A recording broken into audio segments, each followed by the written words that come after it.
안녕하세요. 함께 크는 부모입니다. 육아는 참 힘든 여정이죠. 잠도 부족하고 하루에도 몇 번씩 지치고 때로는 내 감정조차 돌볼 여유가 없습니다.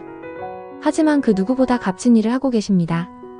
지금 이 순간에도 당신은 한 사람의 인생을 사랑으로 키워내고 있으니까요. 그리고 잊지 마세요. 우리 아기는 결국 자랍니다. 지금은 많이 울고 엄마 품을 찾지만 어느새 말문이 트이고 걸음마를 떼고 엄마 아빠의 품을 벗어나 세상을 향해 나아갈 날이 올 거예요. 오늘은 그런 아기의 울음에 대해 이야기해보려 합니다. 아기의 울음은 단순한 투정이 아니라 세상과 소통하는 중요한 방식입니다. 각각의 울음에는 이유가 있고 그 울음을 어떻게 달래주느냐에 따라 아기의 정서 발달도 크게 달라질 수 있습니다. 지금부터 함께 알아보겠습니다. 영아의 울음 유형과 달래주는 방법입니다. 1. 영아의 울음 유형과 원인 분석. 영아의 울음은 단순한 소리가 아니라 다양한 원인에 따른 중요한 의사소통 수단입니다. 영아의 울음은 다양한 원인에 의해 발생하며 울음의 특징, 톤, 길이, 강도 등을 통해 원인을 추정할 수 있다는 연구들이 있습니다. 울음의 주파수, 길이, 강도 등을 분석하면 그 원인을 어느 정도 예측할 수 있습니다. 대표적인 울음의 유형과 그에 따른 원인을 하나씩 살펴보겠습니다. 첫 번째, 배고픔으로 인한 울음. 이 울음은 점점 강해지고 리드미컬한 패턴을 보이며 간헐적으로 짧은 멈춤이 있습니다. 입을 빠는 행동이 동반될 수 있습니다. 원인은 대부분 수유시간 간격이 지나 배가 고프기 때문입니다. 특히 성장 급증기에는 더욱 자주 배고픔을 느낄 수 있습니다. 대응 방법. 아이가 손가락을 빠는 행동이나 입술을 오므리는 등의 배고픔 신호를 보일 때 즉각 수유합니다. 인공수유 중이라면 젖병 속도를 조절해 과식을 방지합니다. 수유 후에는 반드시 트림을 시켜 위장의 불편감을 줄여줍니다. 두 번째, 기저귀 젖음 및 신체적 불편으로 인한 울음. 이 울음은 갑작스럽고 날카로운 톤으로 나타나며 짧고 강하게 반복됩니다. 몸을 비틀거나 다리를 차는 행동이 함께 보일 수 있습니다. 기저귀 젖음, 온도 불편, 의류 자극 등이 원인이 될 수 있습니다. 대응 방법. 기저귀 상태를 확인하고 젖었다면 즉시 교체합니다. 실내 온도는 22도에서 24도로 유지하고 과열되지 않도록 옷을 조절합니다. 옷의 태그를 제거하고 부드러운 면 소재로 피부 자극을 최소화합니다. 세 번째, 피로 및 과자극으로 인한 울음. 이 울음은 칭얼거리듯 시작해 점점 길어지고 강해집니다. 눈을 비비거나 하품하는 행동이 동반됩니다. 수면 신호를 놓치거나 자극이 많은 환경에서 충분한 휴식을 못 취했을 때 발생합니다. 대응 방법. 눈을 비비거나 하품하는 신호가 보이면 즉시 수면을 유도합니다. 수면 전 조용한 환경과 자장가, 목욕 등 일정한 루틴을 형성합니다. 낮 동안 과도한 자극은 피하고 일정한 수면 스케줄을 유지합니다. 네 번째, 감각적 과부하 및 불안으로 인한 울음.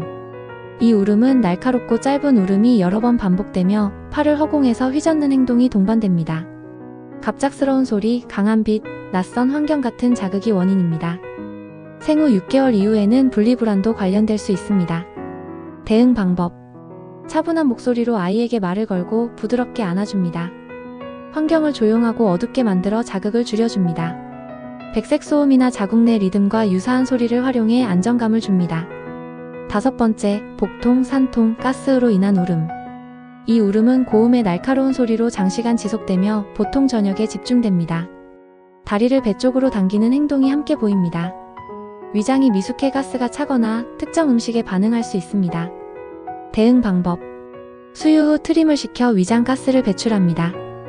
따뜻한 수건을 배에 올려주거나 시계 방향으로 부드럽게 복부 마사지를 해줍니다. 필요시 소아과 전문의와 상담해 유산균이나 항가스제 사용을 고려합니다. 2. 영아의 울음을 달래기 위한 양육자의 행동 리스트. 영아의 울음을 효과적으로 달래기 위해서는 상황에 맞는 정확한 대응이 중요합니다. 다음은 양육자가 사용할 수 있는 다양한 진정 기법들입니다. 첫 번째, 신체적 접촉을 활용한 방법. 포옹하기. 부모의 체온과 심장 박동이 아이에게 안정감을 줍니다. 캥거루 케어. 맨살로 피부 접촉을 늘리면 아이는 더 편안함을 느낍니다. 마사지하기. 손이나 배를 부드럽게 마사지해 긴장을 완화하고 소화도 도와줍니다. 부드럽게 흔들기. 좌우로 천천히 흔들며 진정감을 제공합니다. 유모차 태우기. 부드러운 진동이 아이를 차분하게 만들어줍니다. 포대기로 감싸기. 포근하게 감싸는 행동은 태내 환경과 유사한 느낌을 줍니다.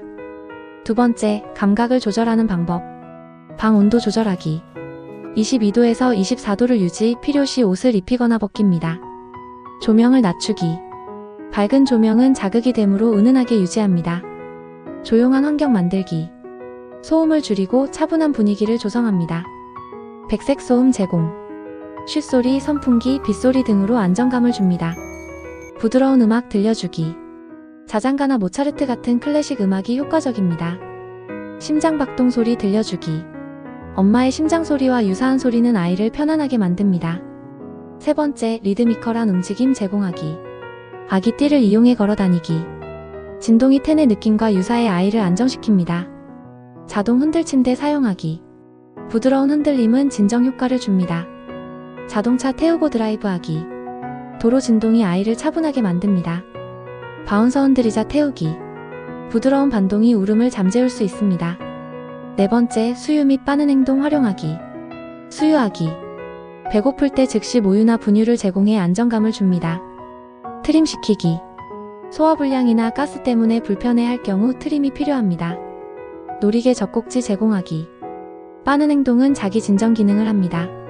손가락 빨기 허용하기. 스스로 진정할 수 있는 행동이기도 합니다. 다섯 번째, 활동 전환하기. 산책하기. 바깥 공기를 쐬면 새로운 자극으로 울음을 멈출 수 있습니다. 물놀이 또는 목욕. 따뜻한 물은 진정 효과를 줍니다. 바닥에 눕혀 자유롭게 움직이게 하기.